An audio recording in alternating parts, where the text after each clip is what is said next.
ಏನು ನಿನ್ನೆ ನಡೆದಂತಹ ಕೈವಾರ ತಾತಯ್ಯನವರ ಜಯಂತಿ ನಮ್ಮ ಕರ್ನಾಟಕ ರಾಜ್ಯದಲ್ಲಿ ನಾವು ಬಲಿಜ ಜನಾಂಗದವರು ಸೇರಿ ಎಲ್ಲ ಒಂದು ತಾಲೂಕಾ ಕೇಂದ್ರದಲ್ಲಿ ಸೇರಿ ಎಲ್ಲ ಒಂದೊಂದು ತಾಲೂಕು ಒಂದೊಂದು ತುಂಬಾ ವಿಜೃಂಭಣೆಯಿಂದ ಆಚರಣೆ ಮಾಡಿದ್ರು.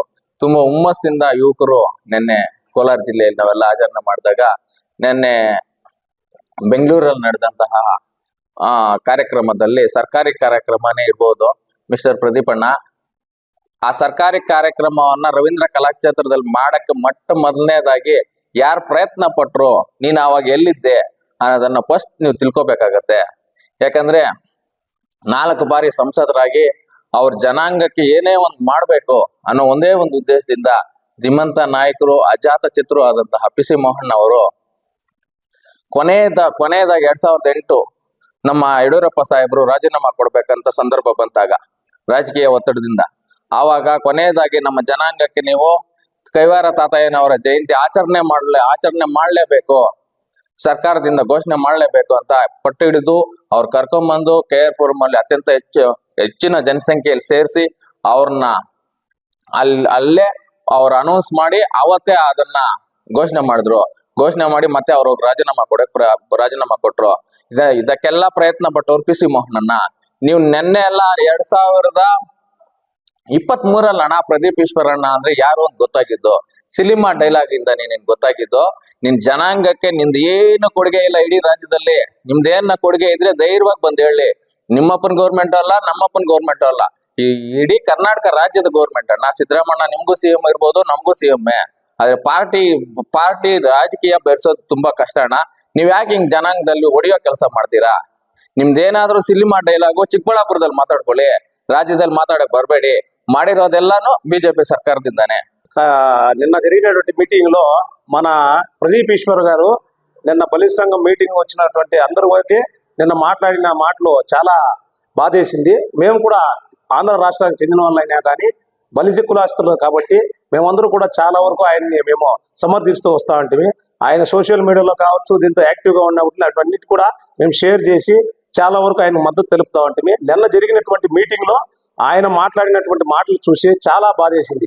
ఎందుకంటే నిన్న జరిగింది వచ్చి మన బలిజ కులస్తుల ఒకటి అనుకూల ఒక సమ్మేళన. దాంతో ఈయన మన రాజకీయాలను ఎటువంటి పరిస్థితుల్లో కూడా దాన్ని మనం అక్కడ ఇన్వాల్వ్ చేయకూడదు అనమాట. కానీ ఆయన ఇన్వాల్వ్ చేసి దాన్ని మనందరికీ కూడా ఒక చెడ్డ పేరు తీసుకొచ్చాడు. కాబట్టి ఆయన ప్రదీప్ ఈశ్వర్ గారికి నా తరపున నేను తెలియజేయడం ఏమంటే, ఎక్కడైనా సముదాయాల్లో అంటే మన బలిజ కులస్తులు చేరినప్పుడు అలాంటి బలిజ కులస్తులకు సంబంధించిన విషయాలు మాత్రమే మాట్లాడాలి. రాజకీయాలు ఎటువంటి పరిస్థితుల్లో కూడా మధ్యలో తీసుకురాకూడదని మరొకసారి ఆయన తెలియజేసుకుంటూ ವಿರಮಿಸಿಕೊಂಡು ಬಲಿಜ ಸಮುದಾಯದ ಎಲ್ಲ ಮುಖಂಡರು ಕೂಡ ಒಂದು ಸುದ್ದಿಗೋಷ್ಠಿಯನ್ನು ಹಮ್ಮಿಕೊಂಡಿದ್ದೀವಿ. ನಮಗೆಲ್ಲ ಗೊತ್ತಿರಬಹುದು, ನಿನ್ನೆ ನಮ್ಮ ಶ್ರೀ ಯೋಗಿ ನಾರಾಯಣ ತಾತಯ್ಯನವರ ಜಯಂತಿಯನ್ನು ಸರ್ಕಾರದ ಮಟ್ಟದಲ್ಲಿ ಬಿಜೆಪಿ ಸರ್ಕಾರ ಇದ್ದಾಗ ಯೋಗಿ ನಾರಾಯಣ ಅವರ ಜಯಂತಿಯನ್ನು ಆಚರಣೆ ಮಾಡಬೇಕಂತೇಳಿ ಅವತ್ತಿನ ಮುಖ್ಯಮಂತ್ರಿಗಳಾಗಿರ್ತಕ್ಕಂಥ ಯಡಿಯೂರಪ್ಪರಾಗಿರ್ಬೋದು, ಬಸವರಾಜ ಬೊಮ್ಮಾಯಿಯವರು ಕೂಡ ಒಂದು ಜಯಂತಿಯನ್ನು ಆಚರಣೆ ಮಾಡ್ಬೇಕಂತೇಳಿ ಅವತ್ತು ಆದೇಶ ಮಾಡ್ತಕ್ಕಂಥದ್ದು.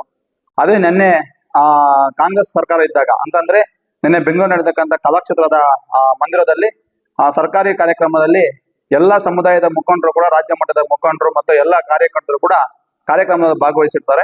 ಅವಾಗ ಪ್ರದೀಪ್ ಈಶ್ವರ್ ಅವರು ಭಾಷಣ ಮಾಡೋ ಸಂದರ್ಭದಲ್ಲಿ ಅಲ್ಲಿ ಬಿಜೆಪಿಯ ಒಬ್ಬ ಕಾರ್ಯಕರ್ತರು ಒಂದು ಪ್ರಶ್ನೆಯನ್ನು ಮಾಡ್ತಾರೆ. ಅವಾಗ ಇದ್ಕೊಂಡು ಇದು ನಮ್ಮ ಸರ್ಕಾರ, ನಿಮ್ಮಪ್ಪನ ಸರ್ಕಾರ ಅಲ್ಲ, ಇದು ಸಿದ್ದರಾಮಯ್ಯ ಸರ್ಕಾರ ಅಂತಾರೆ.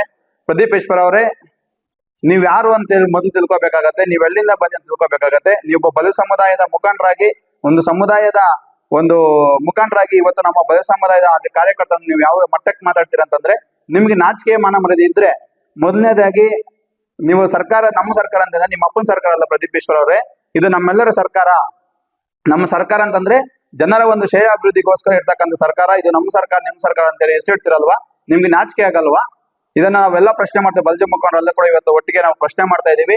ಅವತ್ತಿನ ಕಾಲದಲ್ಲಿ ಬಲಿಜ ಸಮುದಾಯವನ್ನು 1992ರಲ್ಲಿ ವೀರಪ್ಪ ಮೊಯ್ಲಿಯವರು ಸಂಸದರಾಗಿದ್ದ ಸಂದರ್ಭದಲ್ಲಿ, ಮುಖ್ಯಮಂತ್ರಿ ಆಗಿದ್ದ ಸಂದರ್ಭದಲ್ಲಿ ನಮ್ಮ ಸರ್ಕಾರ 2A ಇದ್ದಂತ ಒಂದು ಮೀಸಲಾತಿಯನ್ನು ತೆಗೆದು 3A ಮಾಡ್ತಾರೆ ಅವತ್ತಿನ ನಿಮ್ಮ ಕಾಂಗ್ರೆಸ್ ಸರ್ಕಾರ. ಅದನ್ನ ಮತ್ತೆ ಪಡಿಬೇಕಾದಂದ್ರೆ ಪಿ.ಸಿ. ಮೋಹನ್ ಅವರು ಮತ್ತು ಎಲ್ಲ ಬಲಿಜ ಮುಖಂಡರು ಕೂಡ ಇಡೀ ರಾಜ್ಯದ ಪ್ರವಾಸ ಮಾಡಿ ಹೋರಾಟಗಳನ್ನ ಮಾಡಿ ಅಂದಿನ ಸರ್ಕಾರ ಇರ್ತಕ್ಕಂಥ ಬಿಜೆಪಿ ಸರ್ಕಾರದಲ್ಲಿ ಯಡಿಯೂರಪ್ಪನವರು ಮುಖ್ಯಮಂತ್ರಿ ಆಗಿದ್ದ ಸಂದರ್ಭದಲ್ಲಿ 2A ಮೀಸಲಾತಿನ ಎಜುಕೇಶನ್ ಕೊಡ್ತೀನಿ ಅಂತೇಳಿ ಅವತ್ತು ಬಂದು ಕಾರ್ಯಕ್ರಮದಲ್ಲಿ ಭಾಗವಹಿಸಿ ಅವತ್ತು ಎಲ್ರಿಗೂ ಕೂಡ ಒಂದು ಆಶ್ವಾಸನೆ ಕೊಟ್ಟು ಅವರು ಮತ್ತೆ ಹೋಗಿ ವಿಧಾನಸೌಧದಲ್ಲಿ ರಾಜೀನಾಮೆ ಕೊಡ್ತಾರೆ. ಬಿಜೆಪಿ ಸರ್ಕಾರ ಕೊಟ್ಟಿರ್ತಕ್ಕಂಥ ಒಂದು 2A ಮೀಸಲಾತಿ ಆಗಿರ್ಬೋದು, ಮತ್ತೆ ಎಜುಕೇಶನ್ ಆಗಿರ್ಬೋದು, ಮತ್ತು ಬಲಜ ನಿಗಮ ಮಂಡಳಿಯನ್ನು ಕೂಡ ಬಿಜೆಪಿ ಸರ್ಕಾರ ಮಾಡಿದೆ. 2A ಮಾಡಿದ್ದು ಬಿಜೆಪಿನ, ಅದನ್ನು ಮರಿಬೇಡಿ ಪ್ರದೀಪ್ ಈಶ್ವರ್ ಅವರೇ.